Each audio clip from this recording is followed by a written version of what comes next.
if you love and pray to Jesus, then I'm going to share with you something you can do to check in with yourself and see exactly where you're at. For me personally, I do not discriminate. There's a whole bunch of people out there that love Jesus but have a completely different belief system surrounding that.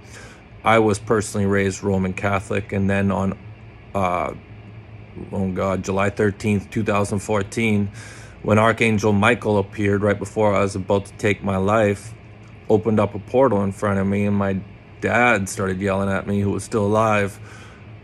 I needed to go on a spiritual journey to find the answers that my religion could no longer teach me. And on top of that, the nicest person I've ever met in this life is a Christian. He's a guy that I just love being around because he loves Jesus and radiates it from his heart. And he does his best attempt to live by the teachings of Jesus. And so I could really care less about the fine detail about his belief system. I just know this guy is an amazing human being.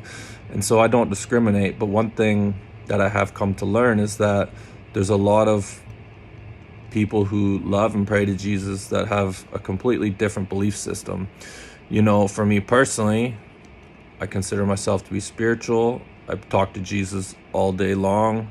I pray to him. But I believe that, you know, if you're gay, not that I am, okay, this is just a belief that I have. If you're gay or lesbian, you know, I believe that Jesus still loves you, and it's not a sin unless you're hurting people. And, you know, that's not going to hinder you from getting into heaven. Now, when someone says something like this, if this goes against your belief system, what's your first reaction? If you're getting angry, if you're getting resentful, because this goes against what you teach, then you are missing the main teaching of Jesus, regardless of what label you give yourself.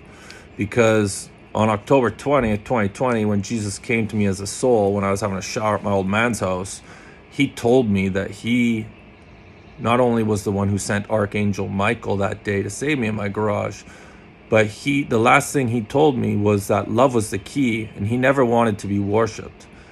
He didn't come down here to become a celebrity. He came down here to teach the teachings that would get you into heaven. And that was being loved. That was opening up your heart. And that was being more compassionate.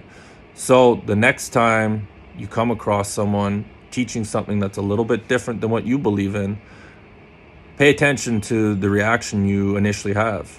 And if it's anger and resentment, well, then you need to check in with your teachings, which all go back to the same thing, and that is to be loved, be more compassionate. So check in with yourself and see if you've got some more work to do. That's all I got. Thanks for watching. See you in the next one.